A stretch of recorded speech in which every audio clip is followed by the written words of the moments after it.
Ah, bonjour, chers internautes. Je suis de retour. C'est encore Focus Santé Agent.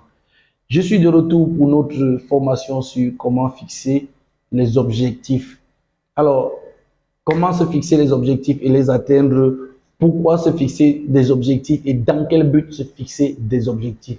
Voilà ce qui va meubler notre premier module sur la fixation des objectifs. Nous sommes rendus aujourd'hui au 20 janvier. Chose promise, chose due. Alors, avant d'entrer dans le vif du sujet, je t'invite à cliquer sur la cloche de notification et de t'abonner à ma page pour ne pas rater mes prochaines publications. Voilà.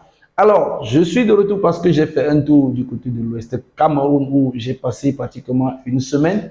Du côté des patriarches, nous sommes allés prendre part aux événements marquant les 70 ans de règne de Sa Majesté Fosso Kudjo, le roi des Bamenjou, le seul monarque encore vivant de nos jours. Je reviendrai dans les prochains jours sur ma page, vous laisser quelques extraits pour vous permettre de revivre aussi ce moment qui a été tout simplement waouh. Alors, entrons dans le vif de notre sujet. La formation sur la fixation des objectifs. Comment se fixer les objectifs et les atteindre? La fixation des objectifs dont il est question aujourd'hui, c'est donner le canevas, c'est tracer le chemin sur lequel on décide d'avancer sur une période donnée. Et généralement, dans la vie courante, on planifie sur l'année commerciale, c'est-à-dire que du 1er janvier de l'année N au 31 décembre de la même année N. Alors, comment se les fixer ici revient à ressortir tous les différents, les grands axes sur lesquels nous devons nous baser pour nous fixer des objectifs. À savoir, sur le plan professionnel, nous devons fixer un objectif à atteindre. Sur le plan spirituel, nous devons fixer un objectif. Sur le plan familial, nous devons fixer un objectif. Sur le plan social, nous devons fixer un objectif. Sur le plan sanitaire, nous devons fixer un objectif. Mais je vais commencer par la fin, sur le plan sanitaire. Pourquoi je commence par la fin? Parce que tout ce que nous voulons accomplir, tout ce que nous voulons réaliser dépend de notre état, de notre situation sanitaire. Si nous n'avons pas la performance physique nécessaire, tout ce que nous allons nous fixer comme objectif ne sera jamais atteint. Voilà donc pourquoi notre premier objectif doit porter sur le plan sanitaire. Pour dire que si vous êtes une personne qui constamment est maladive, vous devez vous fixer des objectifs pour tout faire, c'est-à-dire contrôler votre alimentation, contrôler votre mode d'hygiène, votre mode de vie, prendre soin de votre corps afin de ne plus tomber malade. Parce que si au bout d'une année, de 12 mois, vous tombez malade 12 fois, vous comprenez que chaque mois, vos objectifs prennent un coup. Si vous tombez malade 6 fois, ça veut dire que tous les 2 mois, vos objectifs prennent un coup, ainsi de suite, ainsi de suite. Voilà pourquoi nous devons commencer d'abord sur le plan sanitaire à nous fixer des objectifs. Maintenant, si nous allons sur le plan professionnel, nous ne pouvons nous fixer des objectifs à ce niveau-là que quand nous avons fixé les objectifs sur le plan familial, parce que notre équilibre en dépend. Les objectifs sur le plan familial, qu'est-ce qu'il faut améliorer? Si, je ne sais pas, chacun en fonction de sa position, vous pouvez être un chef de famille, vous pouvez être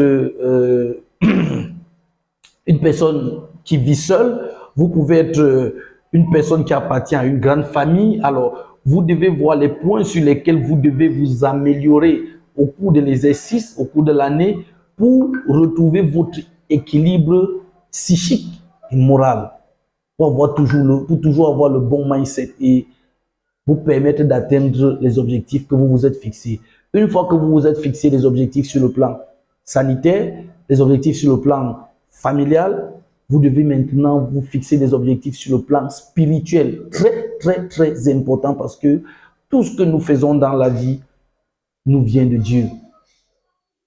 Tout ce que nous parvenons à faire nous vient de Dieu. Donc, il est question que la fixation des objectifs, de nos objectifs sur une année passe aussi par le plan spirituel.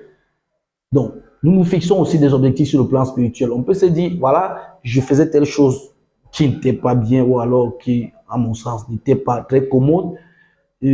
Cette année, je vais essayer de modérer ou alors écarter complètement cela pour me permettre d'avancer dans les objectifs que je me fixe.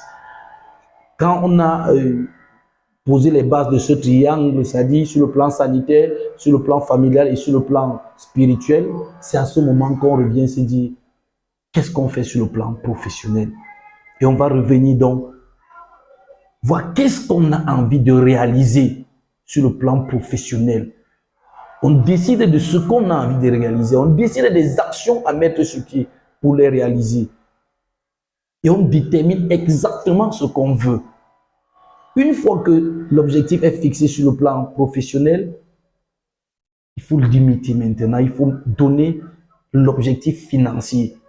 Puisque au-dessus de tout ce que nous avons fixé comme objectif, que ce soit sur le plan sanitaire, que ce soit sur le plan familial, que ce soit sur le plan spirituel, que ce soit sur le plan professionnel, il y a au-dessus celui qui couronne l'objectif financier, qui est le maître mot, qui est la base, qui est la clé qui nous permet d'atteindre tous les autres objectifs que nous nous sommes fixés. Donc, nous devons donc à ce niveau-là donner exactement le montant que nous voulons gagner sur l'exercice en cours.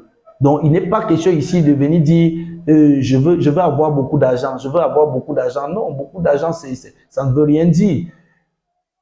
On peut gagner 100 000, on peut gagner 100 000, c'est beaucoup d'argent. Mais est-ce qu'avec 100 000, vous allez atteindre, vous allez mener les actions que vous vous êtes données, vous allez atteindre l'objectif que vous vous êtes fixé. Donc, il faut donner un montant, et un montant considérable, un montant qui va au-delà des objectifs que vous vous êtes fixés. Je dirais même un montant qui vous fait peur, car, comme l'a dit quelqu'un, si vos rêves ne vous font pas peur, c'est qu'ils ne sont pas assez grands. Voilà pour ce qui concerne le comment fixer les objectifs et les atteindre. Maintenant, je vais revenir vous dire pourquoi même déjà fixer les objectifs. Nous devons toujours nous fixer des objectifs parce que tous nous aspirons au succès. Tous nous rêvons à la grandeur. Donc, nous devons nous fixer les objectifs parce que nous voulons être grands, nous voulons atteindre un jour ou l'autre le succès. Et ce succès-là, c'est maintenant. Ce succès, c'est maintenant. Mais dans quel but donc devons-nous fixer des objectifs? Nous devons nous fixer des objectifs parce que nous voulons être efficaces. Nous voulons être efficients. Nous voulons être forts et nous voulons être financièrement indépendants. Voilà. Alors, chers internautes, chers, je sais pas comment je vais dire, et voilà ce qui meuble notre premier module. Et le prochain module, c'est comment donc devenir très, très efficace, indépendant et libre financièrement. Merci d'avoir écouté ma vidéo et suivez-moi dans la prochaine vidéo pour le module 2. Merci.